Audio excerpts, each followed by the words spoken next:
फर्क इतना है, कुछ लोग सच स्वीकार करते हैं और कुछ सच को स्वीकार नहीं करते। तो जब उनसे मैं अकेले में सत्संग करता था, और ये मेरे छात्र जीवन के बाद की बातें हैं, लेकिन मुझे खुशी इस बात की है कि मुझे बहुत कम उम्र में अवसर मिले और सुधरने के मौके भी मिले और सुधरने का रास्ता भी मिला। तो उन्होंने एक बार एक वाणी परम पूज्य श्रीवासी जी को, जिनको मैं अपना आराध्य मानता हूं, उन्हें किसी को शिष्य नहीं बनाया, लेकिन मैं उन्हें गुरु मानता हूं। वो पूरे जीवन नर्मदा की परिक्रमा करते रहे। तो उन्होंने एक दिन मुझे एक जिम्मेदारी के साथ कहा, जो वो बोलते थे मैं उनको नोट कर लेता था, पर जो बातें मेरी उनकी एकांत में हुई मुझे आज भी स्मरण है। मैंने लिखा नहीं, लेकिन मैं कभी भूला नहीं। तो उन्होंने कहा कि दानवों से लड़ने के लिए महादानव नहीं बना जाता, शक्ति बनना पड़ता है। आज आप समाज के हर कदम पर, हर घटक में, जिसे हम प्रतिस्पर्धा कहकर टाल देते हैं, वो इसकी पर्याय है। आपको कोई परेशान करता है तो आपको उससे ज्यादा परेशान करने का सोच मन में आता है, और ये मानव स्वभाव है। लेकिन ये मानव स्वभाव ऐसा नहीं है जिसको हमें स्वीकार कर लेना चाहिए। और इसलिए उन्होंने कहा कि शक्ति का मतलब होता है न डरना, न डराना, और जहां डर हो उसे खत्म कर देना, वो शक्ति होता है। एक डर खत्म हो जाए और दूसरा डर पैदा हो जाए, ये सफलता नहीं है। ठीक शिक्षा में भी वैसे ही, हम जो शिक्षा प्राप्त करते हैं तो हमारी पहली प्राथमिकता हमारी जरूरतों को पूरा करना है, लेकिन उसका दूसरा चरण भी है जो हमारी आध्यात्मिकता कहती है, जो हमारी प्राचीनता कहती है, जो हमारी विरासत कहती है, जिस पर हम गर्व करते हैं। वो ज्ञान की परंपरा है, कर्म की परंपरा है, पुरुषार्थ की परंपरा है। और वो कहती है कि व्यापार तो करना है व्यक्ति को, लेकिन परोपकार भी करना है। जब व्यापार भर की बात आती है तो उसमें मेरा अपना हित, मेरे परिवार का हित समाहित होता है, लेकिन परोपकार के लिए निजी हित को हवन कर देना, मैंने अपने पुरुषार्थ से कमाया, मैंने अपने विवेक से कमाया, मैंने अपने भाग्य से कमाया, लेकिन अगर कोई मुझे लगता है जरूरतमंद तो उसकी मदद करना मेरा संकल्प है जीवन का, वो परोपकार है। परोपकार के लिए धन होना जरूरी नहीं है, ये भी एक बड़ी गलतफहमी हो जाती है लोगों को। परोपकार के लिए मन चाहिए, धन नहीं चाहिए। धन हो अच्छी बात है, धन से भी सहयोग हो जाएगा, लेकिन मैं ये बात उदाहरण के लिए आपसे कहता हूं। मैं नर्मदा की परिक्रमा में गया, मुझे 3 दिन भोजन नहीं मिला था। तो झाड़ी एक आती है महाराष्ट्र में, तो वहां मुझे भोजन नहीं मिला। नंगे पैर मैंने परिक्रमा की अपने गुरुदेव के साथ।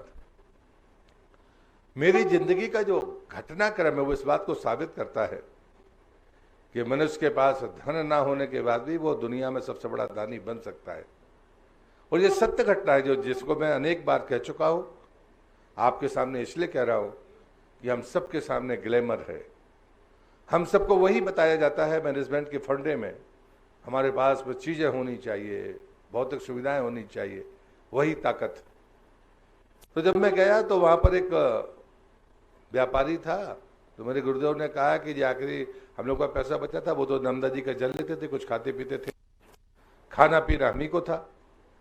कुछ वस्तु मिल सकती है, ऊपर एक गांव है, वो कभी तट छोड़कर नहीं जाते थे। हम चले गए, वो दुकान बंद कर रहा था। हमारे पैसे देने के बाद भी उन्होंने हमको सामान नहीं दिया। उसने कहा कि नर्मदा में एक ही नाव है, मेरा गांव उस पार है, अगर शाम हो जाएगी तो मैं पार नहीं जा पाऊंगा, इसलिए बाबा जी मैं सुबह आके आपको सामान दे दूंगा, 6 बजे जाऊंगा, विश्वास करना।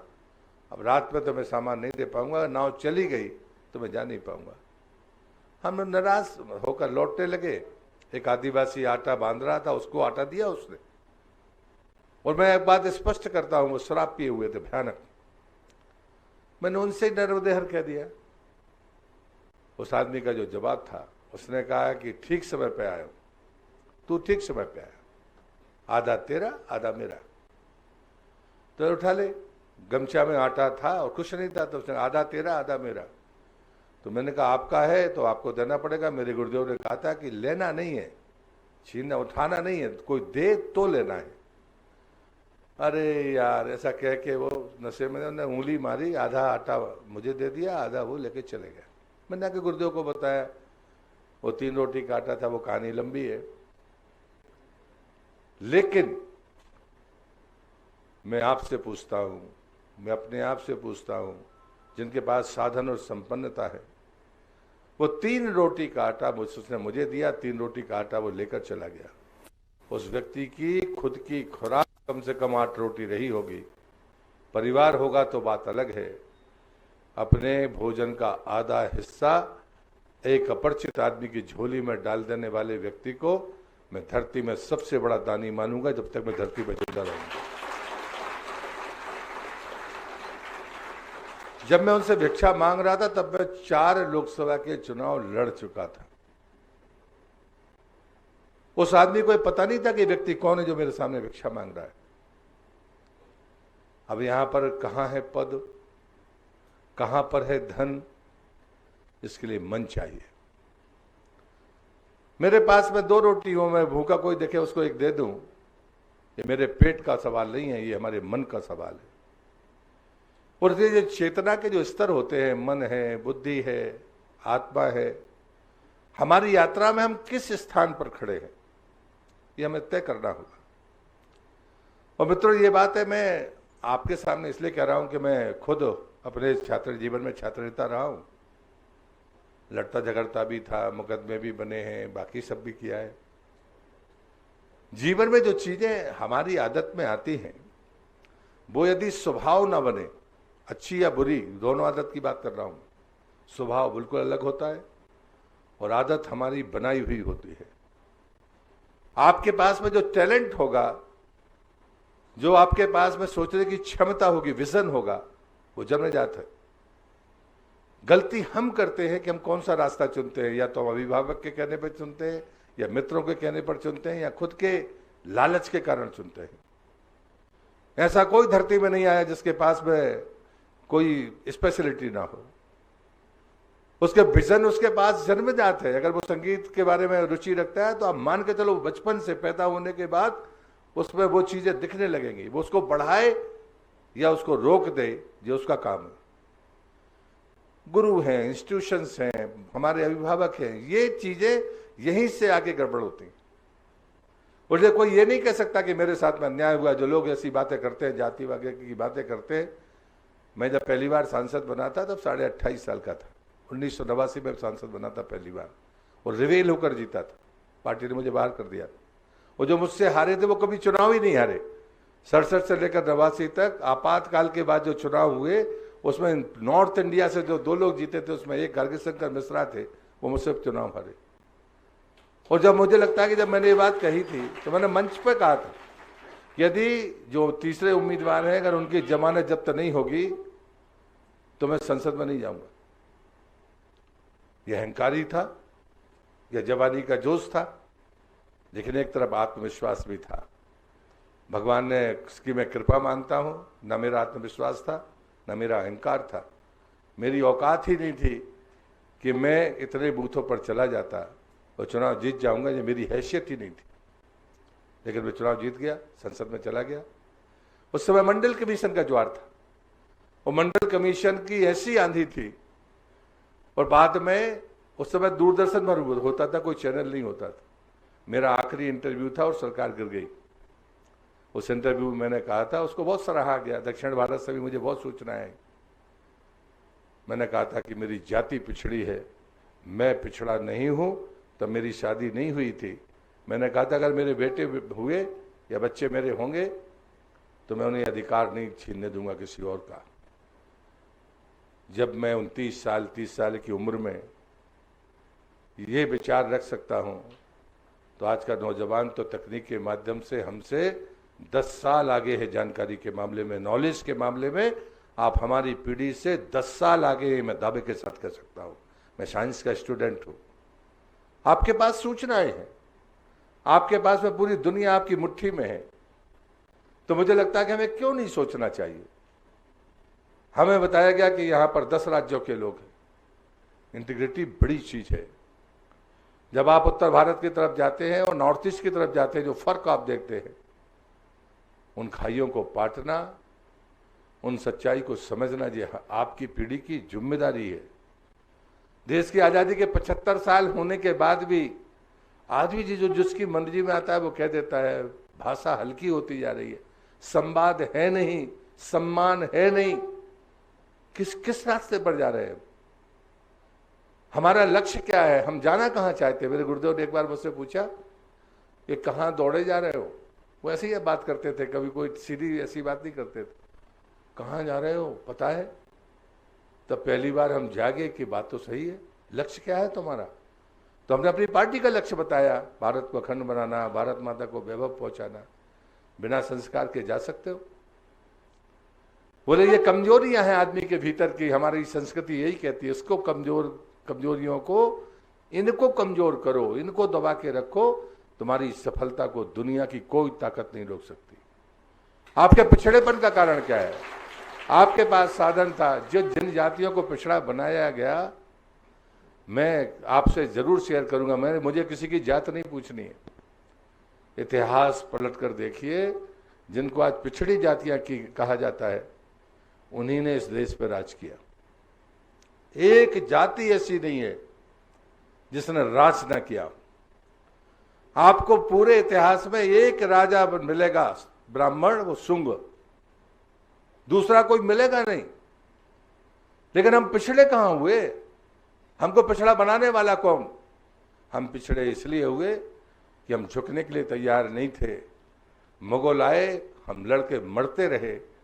हमने मेला उठाना स्वीकार किया, लेकिन धर्म परिवर्तन स्वीकार नहीं किया, इसलिए हम पिछड़े हुए। हम जीवन यापन के लिए जंगलों में जाकर हम खेती करने लगे, इसलिए पिछड़े हैं। हम अपनी आबरू को बेच नहीं सकते थे, इसलिए हमको पिछड़ा घोषित कर दिया गया, क्योंकि हमने बहू बेटियों को पर्दे के पीछे और चाहदाबाजी के पीछे रखकर हमने अपने जीवन के अस्तित्व को बचा कर रखा।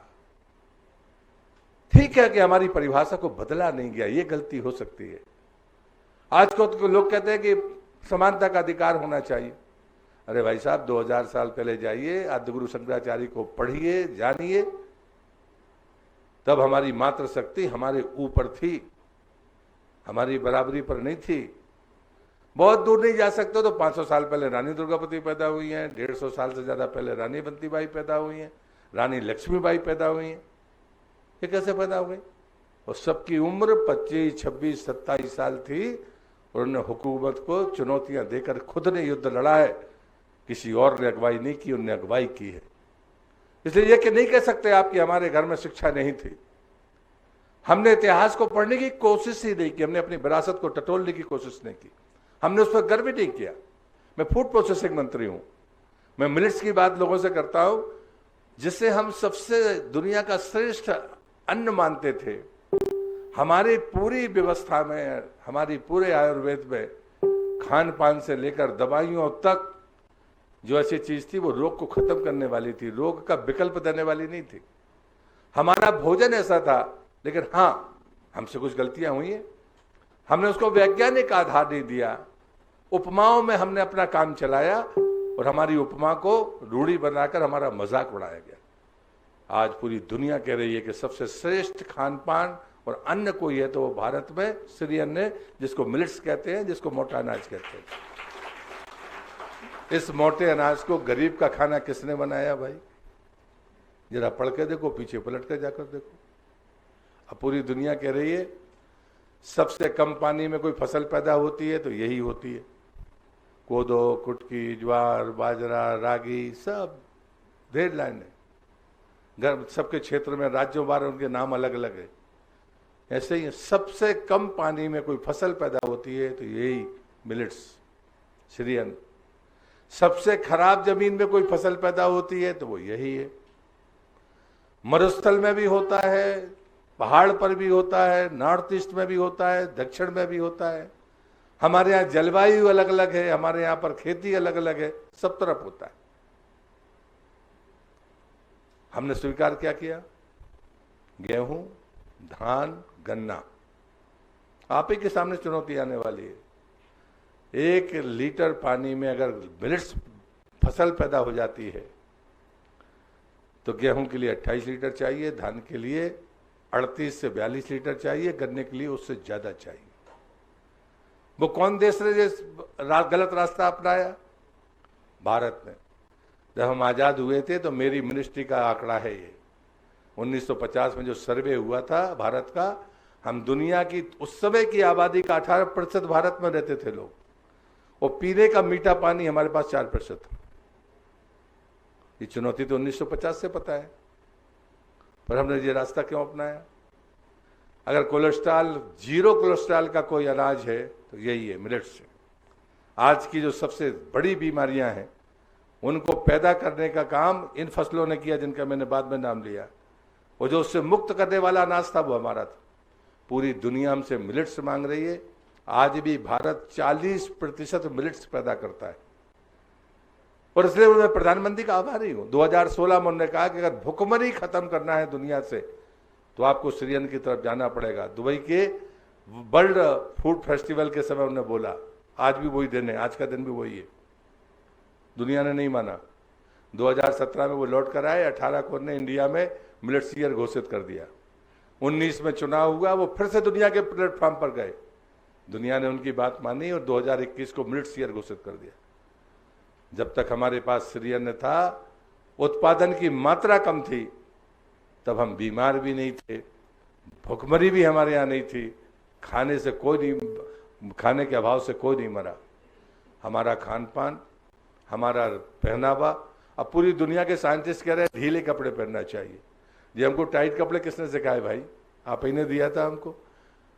हमको गेहूं खाना आपने सिखाया, हम नकल करके इतने दिन बर्बाद हो गए, फिर आपने हमको टाइट कपड़े पहनना सिखा दिया। अब आप कह रहे हैं कि सामने नहीं, ढीले कपड़े पहनना चाहिए।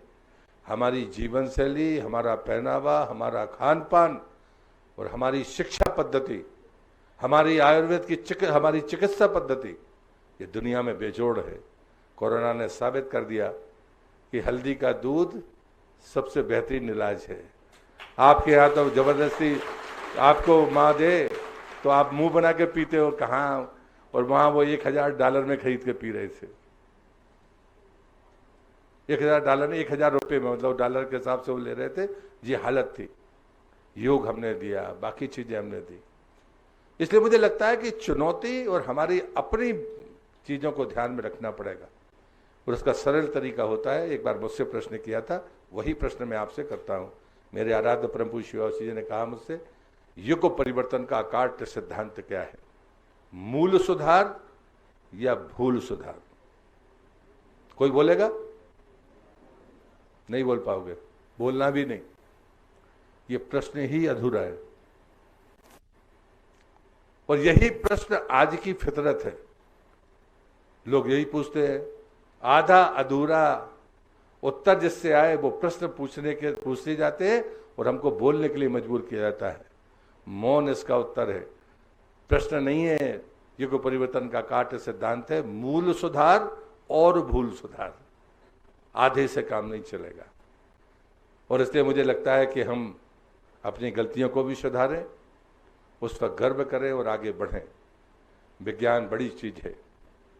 आप साइंस के स्टूडेंट्स भी हैं, यहाँ पर नर्सिंग का कोर्स भी होता है, भिन्न भिन्न क्षेत्र हैं। आप सर जगदीश चंद्र बसु का नाम तो साइंटिस्ट का जानते होंगे। वो कैसे बने? हमारी विरासत से, हमारी जो माता या जो हमारे पुरखे कहते रहे उन कहावतों से। वो शाम को कहते गेंद खेल रहे थे, और जैसे ही वो झाड़ी में चली गई, शाम हो गई थी, वो जैसे ही गेंद के लिए वहां जाने लगे, माँ ने आवाज लगाई, पौधे सो गए, सुबह गेंद उठाना। जगदीश वापस आ गए, लेकिन वो सोचते रहे कि पौधे कैसे सोते होंगे, वो तो मनुष्य सोता है। बाद में वो साइंटिस्ट बने, पूरी दुनिया ने माना, उनको वैज्ञानिक तौर पर न साबित किया कि पौधे सोते भी हैं और पौधे उठते भी हैं। लेकिन हमारी उपमाओं के तरह बात करने की आदत थी, इसलिए लोगों ने हमको नहीं माना। इसरो जैसा संस्थान हिंदी में काम करता है, और हमें वो हिंदी बोलने में शर्म आती है, क्योंकि संस्कृत के पढ़े बगैर हमारा कोई एक कदम भी इसरो का आगे नहीं बढ़ सकता।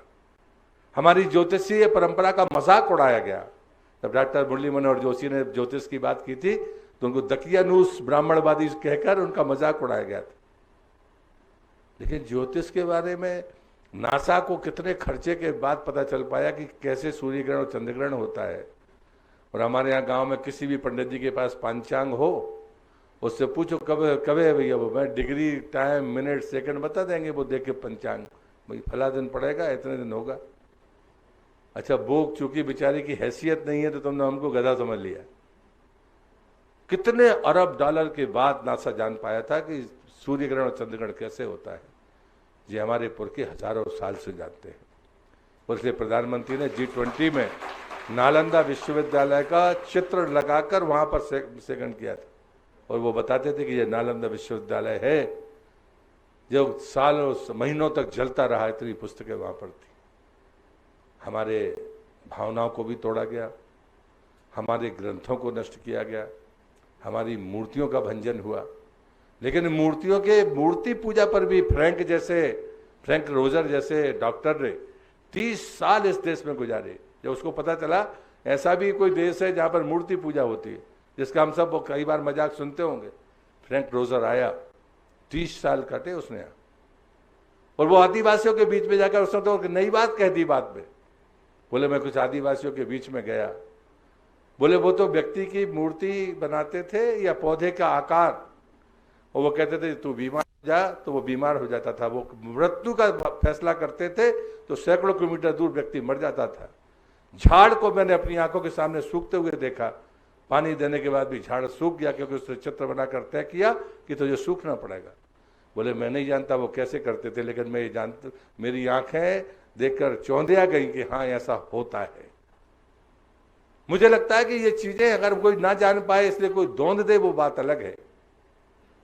और लेकिन ऐसा नहीं है कि हमारे पास में सामर्थ्य नहीं थी।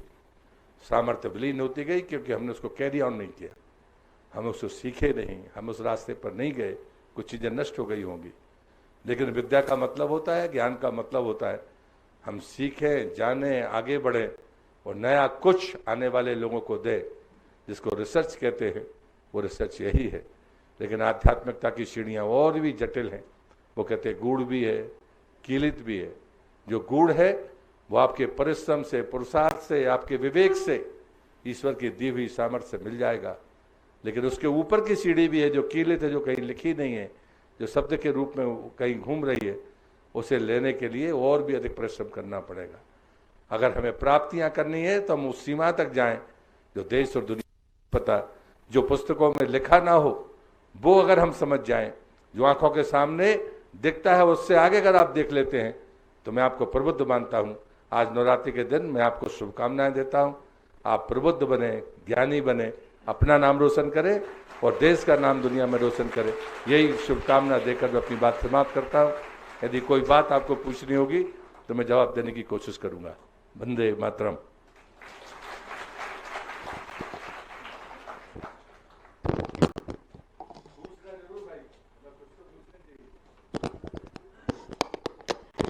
धन्यवाद सर।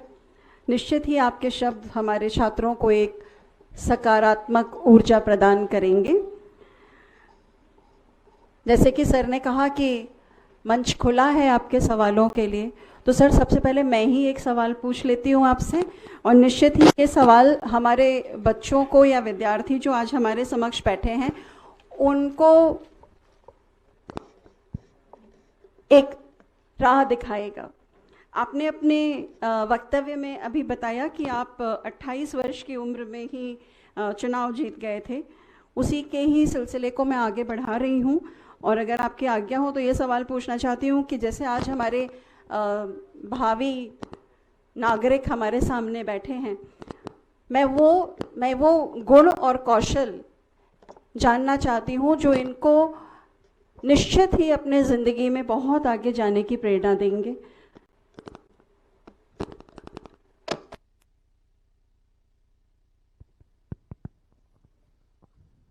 मैंने इसलिए जानबूझकर वो उदाहरण दिया। कई बार हमको लगता है कि साधन हमारे पास नहीं है, हमारे परिवार के पास नहीं है। ये महत्वपूर्ण बात नहीं है। मैं एक विशुद्ध मध्यवर्गीय किसान का बेटा हूँ। मेरे पिताजी अभी 90 वर्ष के हैं। 5 साल पहले से उन्होंने खेत जाना बंद किया है। और मैं उनका एक जवाब आपको सुनाता हूं। जब मैं पहली बार सांसद बना तो मेरे भाई गेल में डायरेक्टर थे, वो इंजीनियर थे, दूसरे नंबर का मैं हूँ, तीसरे नंबर के एमएलए थे उस समय। और वो खेत जाते थे जैसे लुंगी गांव में लगाते हैं लोग, मेरे जैसे हाइट है। तो उनसे जब पूछा कि आपका एक बेटा मंत्री है, एक विधायक है, एक अधिकारी है, और आप खेत से आ रहे हो, तो उनका जो जवाब था वो आपको संबल देगा और बहुत सारे प्रश्नों का उत्तर भी देगा। उन्होंने कहा बड़ा नौकरी करता है, छोटा खेती करता है। तीसरे जो सबसे नाकारा आदमी हूँ वो मैं था। तो उन्होंने कहा उससे पूछना कि जब वो चुनाव हार जाते हैं तो उनको, उनके बच्चों को और उनको कौन खिलाता है। ये आत्म स्वाभिमान है। इसलिए पहली चीज पैदा करिए कि मुझे किसी के सामने हाथ ना पसारने पड़े। और ये पुरुषार्थ अगर है, या तो आप विवेकानंद को पढ़ेंगे तो आपको कर्मयोग का एहसास होगा। कभी भी बैसाखियों से आप कुछ ऊपर जा सकते हो, सीढ़ियों से बहुत ऊपर जा सकते हो। तो बैसाखी आपको लेनी है या सीढ़ियां चढ़नी है, फैसला आपको करना है। और सीढ़ियां चढ़ने के लिए अन्य साधन की जरूरत नहीं, खुद के परिश्रम, पुरुषार्थ और शारीरिक क्षमता, जैसे मैं चरित्र कहता हूं। नैतिक बल शरीर के सामर्थ्य से नहीं आता, सिर्फ शरीर भी स्वस्थ होना चाहिए, मजबूत होना चाहिए, लेकिन अगर चरित्रवान है कोई व्यक्ति तो वो निर्भय भी होगा, ये बात आप मानकर चलिए। तो मैं पहली मेरी दो ही प्रार्थना है आपसे, अथक परिश्रम और अपने आप को संभाल कर रखना। दो चीजें हैं, कभी किसी तीसरी चीज जिसको चाहोगे वो मिलेगी आपको, ये बात मान के चलना। धन्यवाद महोदय। हमारे कुछ छात्र हैं जो कुछ सवाल आपसे करना चाहते हैं। बेटा अपना नाम बताएं सर को। Good afternoon, my name is Payal Singh, I am BBA student. Sir मैं आपसे एक क्वेश्चन पूछना चाहती हूँ। आपने अपने जीवन में कहानियाँ और असफलताएं कैसे पाई और इससे क्या सबक सीखा? हर असफलता हमको कुछ ना कुछ सीख देकर जाती है। मूल बात होती है कि हमने लक्ष्य क्या रखा। हमारा लक्ष्य बड़ा है तो हमें कोई समस्या नहीं। अगर मैंने तय किया कि 1000 किलोमीटर चलना है तो 100 किलोमीटर चलने के बाद आपको बहुत शाबाशी देंगे लोग, तो वहां रुकना नहीं है। और इसलिए मुझे लगता है कि हमारा लक्ष्य हमें तय करना चाहिए, और इसलिए असफलताएं कुछ नहीं होती। मैंने जीवन में पार्टी में काम किया तो मैं पार्षद भी नहीं बन सकता था जहां से मैं हूं। मैं अपने घर से बाहर ही लड़ा हूं पूरे समय। 4 लोकसभा अलग अलग है, 4 चुनाव सिवनी से, 5वां बालाघाट, 6वां छिंदवाड़ा, 7वां और 8वां दमोह, जहां मेरा कोई रिश्तेदार नहीं। हमें विश्वास ये करना चाहिए कि जो काम मैं कर रहा हूं वह सही है। हारा भी हूं मैं, 3 बार चुनाव हारा हूं लोकसभा का, उससे क्या फर्क पड़ता है। हार जीत से हमारा लक्ष्य नहीं बदलना चाहिए, उससे सीखना चाहिए कि हम और जो कमी रह गई है उससे आगे बढ़े। एक बात और मैं अपनी तारीफ में नहीं कह रहा, मैं 8 लोकसभा के चुनाव लड़ा हूं। मैंने कभी कोई गलत प्रैक्टिस जो मानी जाती है मैंने एक बार भी स्वीकार नहीं की, हारना स्वीकार किया। यदि आप मूल्यों के लिए आगे बढ़ना चाहते हो तो छोटे मोटे समझौते जीवन में कभी करना मत। थोड़ी परेशानी आएगी लेकिन वो बड़ी सफलता देकर जाएगी, मैं अपने अनुभव के आधार पर कह सकता हूं।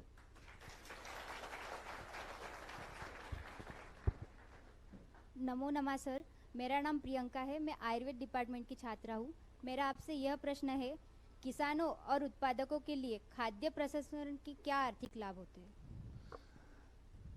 हम सबको, नई पीढ़ी को, आप सबको समझना चाहिए कि खाद्य प्रसंस्करण का मतलब क्या है। सबसे जल्दी खराब होने वाली फसलें सब्जियां, उसके बाद फल, फिर दलहन, फिर तिलहन। ये एक पैरामीटर है कि सबसे पहले खराब कौन होगा, सब्जी खराब हो जाएगी, फिर उसके बाद जल्दी खराब होने वाला फल है। यदि हमने उसको प्रोसेस कर लिया तो किसान का भी फायदा, व्यापारी का भी फायदा, और सबसे जरूरी बात है देश का फायदा। और इसलिए प्रोसेसिंग के बारे में हमें सदैव सोचना चाहिए। अब इसमें एक बात जुड़ जाती है प्रिजर्वेटिव की, एक सीमा के बाद। हम इसे स्वीकार करें या ना करें, भारतीय चिकित्सा पद्धति कहती है स्वीकार नहीं करना चाहिए। इसलिए हम स्पान 2 दिन की जगह पर 10 दिन बढ़ाएं, 6 महीने के चक्कर में ना रहें, तो कतई नुकसानदेह नहीं है। और हमारे जो प्रिजर्वेशन का तरीका था वो हमारा परंपरागत था। आज प्याज आज भी इतनी तकनीक के बावजूद भी जैसे हमारे पुरखे रखते थे वैसे ही हम उसको बचा पा रहे हैं। या तो हम रेडिएशन पे जाएं तो वो 9 महीने तक बच जाएगी और उगेगी नहीं, अन्यथा आप अभी भी वो खुले जैसे हमारे पुरखे रखते थे हम वैसे ही प्याज रखते हैं। कोल्ड स्टोरेज आप बना नहीं पाए, उसमें आप उसको रख नहीं पाए, तो ऐसा नहीं है, तकनीक हमारे पास थी। हाँ, अब हमारे पास क्वांटिटी ज़्यादा हो गई है, इसलिए फूड प्रोसेसिंग पर हमें गंभीर होना चाहिए। हाँ, एक नेचर है अभी समाज में, अभी भी भारत में ये समस्या है कि हम रेडी टू ईट वाला फूड स्वीकार करने की स्थिति में नहीं है। आप लोग तो ले भी लेते हो, लेकिन गांव में कोई तैयार नहीं है, कोई बासी रोटी खाने के लिए तैयार नहीं है, 10 दिन पुराना कैसे खाएगा। टमाटर का 300 रुपया किलो तक पहुंच गया और 1 महीने बाद 500 रुपया किलो पे आ गया। देखा ना अभी आपने, बवाल मचा, आलोचना हुई। अब ऑफ सीजन में टमाटर सिर्फ पहाड़ पर होता है, लेकिन हमको यहाँ भी फ्रेश चाहिए। गांव के आदमी को जीवन में ये नहीं था, वो सीजनल खाता था। जब हमारे यहाँ पर फसल होगी तब टमाटर खाएंगे, थोड़े बहुत कोई जो समर्थ लोग थे वो प्यूरी बना लेते थे, बाकी कोई ले लेता था।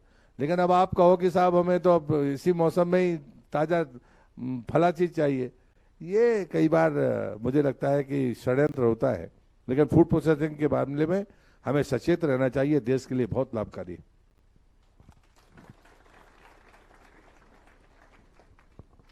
Hi sir, this is Ankush Tiwari from Data Science.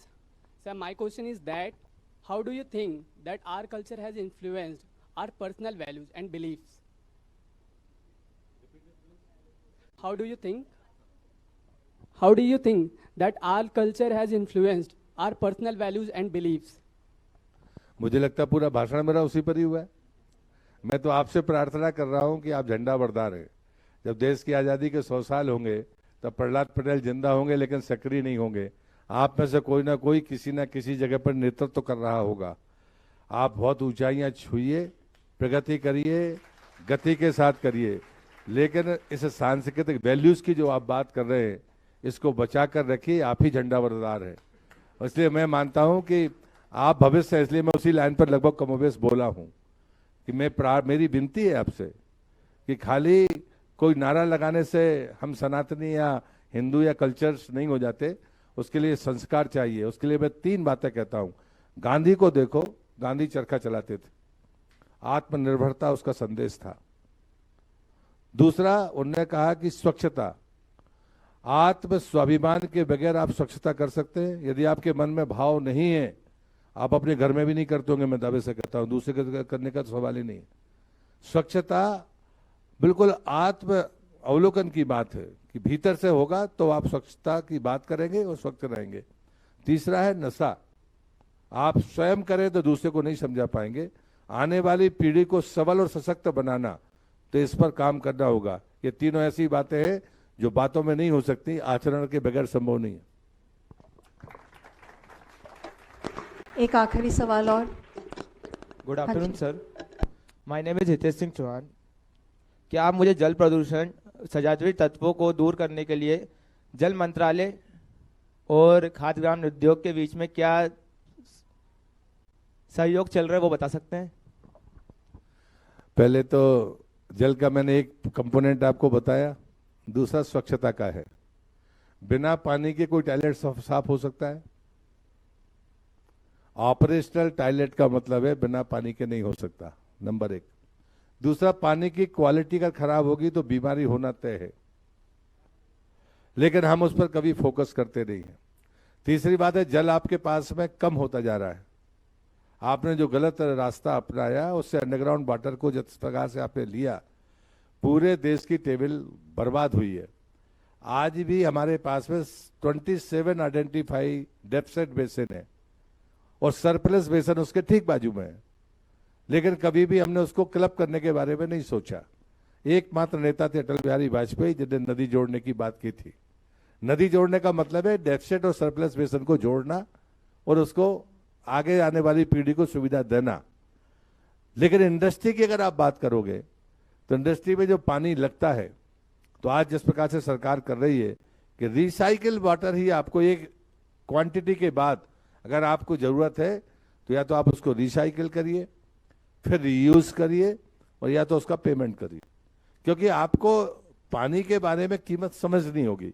तो इंडस्ट्री का पानी का संबंध है, हमारे जीवन से तो संबंध उसका है ही, लेकिन साथ में हमें यह भी देखना पड़ेगा कि आने वाली पीढ़ी को हम दे पाएंगे कि नहीं।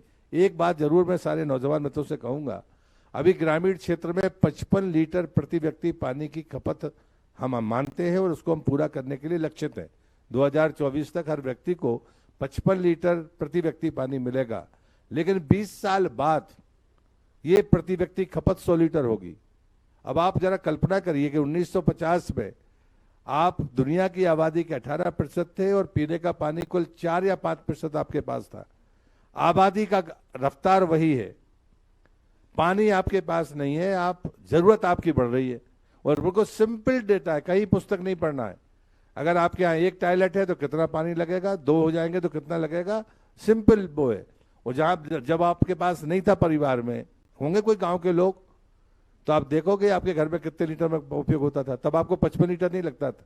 तो 20 साल बाद खपत बढ़ेगी, आबादी बढ़ेगी, लेकिन पानी कहां से लाओगे? ये चैलेंज भी आपके साथ है। जो आपने जीवन शैली अपनाई है वो शहरी जीवन शैली है, जो ज्यादा खपत वाली जिंदगी है। हमने दुर्भाग्य से उसको स्वीकार किया है, तो हमें अभी से उसके रास्ते, समाधान के रास्ते खोजने होंगे। इसलिए हमने अभी डैम से पीने का पानी देना शुरू किया है। अभी भी रिसाइकिल के बारे में हम सोचते हैं कि हम नहीं पी पाएंगे, लेकिन अगर आपको 55 लीटर पानी मिलेगा तो 24 घंटे बाद आप ग्रे वाटर बनाकर उसको फेंक दोगे, ये कहां जाएगा? तो कम से कम मवेशी और पौधों के भी काम आया, तो अभी आप बड़ा काम करेंगे देश के लिए। आभार महोदय। हम आपके आभारी हैं कि आपके इन शब्दों से और आपके अनुभवों से आपने हमारे विद्यार्थियों को मार्गदर्शन किया। निश्चित ही आपके विचार उनको जीवन पर्यंत प्रेरणा देंगे। पुनः आपका अनेकानेक धन्यवाद सर। कार्यक्रम को आगे बढ़ाते हुए मैं अनुरोध करूंगी श्री देवांश सिंह जी से, COIS विश्वविद्यालय जी, कि वह मंच पर आकर आभार प्रदर्शन करें।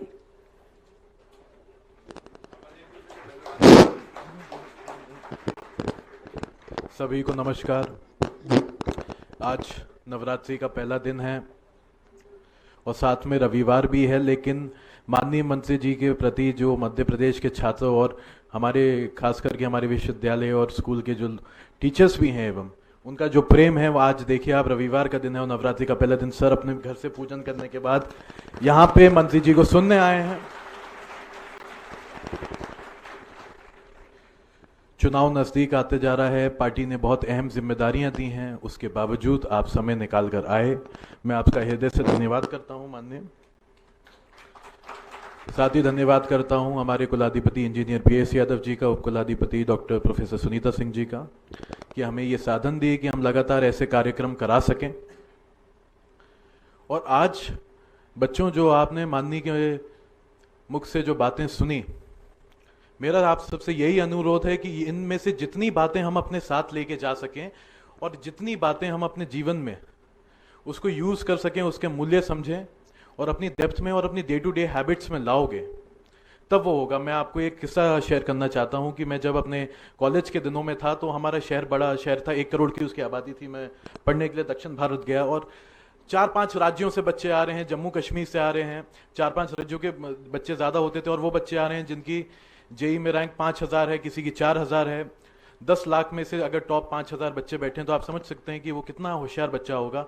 लेकिन जब मैं उनको मिलता था, उनसे मैं कविताएं भी पढ़ा करता था उस दौर में, तो जब मैं कविताएं सुनाता था तो वो आके बैठ जाते थे, जूनियर्स बैठ जाते थे 30-40। जब मैं उनसे परिचय पूछता था कि आप किस शहर से आए हैं, आप किस जिले से आए हैं, तो धीरे से झिझक से बताते थे कि मैं इस जिले से आया हूँ और ये बॉर्डर के यहाँ पर है और बहुत छोटा जिला है। तो हमेशा मैं उनको प्रेरणा देने के लिए बोलता था कि एक बात हमेशा याद रखना कि छोटे शहर होते हैं, लोग नहीं। और उसी के साथ जो आपने बात कही वही मैं दोहरा रहा हूं कि हमारा जात, हमारा परिवार, हमारा शहर, हमारा गांव हमें छोटा नहीं बनाता, हमारी सोच हमें हमेशा छोटा रखती है और बांध के रखती है। लेकिन अगर हम उससे बाहर निकलें उस सोच से और हम देख सकें कि विश्व कितना है, देखिए आसमान तो सबके लिए उतना ही है ना, चाहे वो छोटा हो या बड़ा हो, आसमान तो सबके लिए एक है, समंदर तो सबके लिए एक है, जमीन भी सबके लिए एक है। तो हम अगर अपनी आंखों से नापें और टेप से नहीं, तो मुझे लगता है कि वाकई जो आपके मध्य प्रदेश के आज यहाँ पे युवक मौजूद हैं वाकई बहुत अच्छा नाम कमा सकते हैं। और आपने जो सीख इनको दी है और इस पे अगर ये अमल करते हैं तो मुझे लगता है कि आने वाले कल में जो हम चाह रहे हैं कि जो हमारे लोग हैं, जो हमारे बच्चे हैं, वो जो जिन वैल्यूज से जुड़े रहें, जो सनातन धर्म हमारे बुजुर्गों ने अपनाया, हमने अपनाया, जिस राह पे हम आगे बढ़ रहे हैं, अगर वो उस राह पे आगे बढ़े तो मुझे नहीं लगता कि भारत को विश्व में जो स्थान पहले ग्रहण था उसको दोबारा पूर्ण ग्रहण करने में टाइम लगेगा। इसी के साथ मैं सभी का धन्यवाद करता हूँ।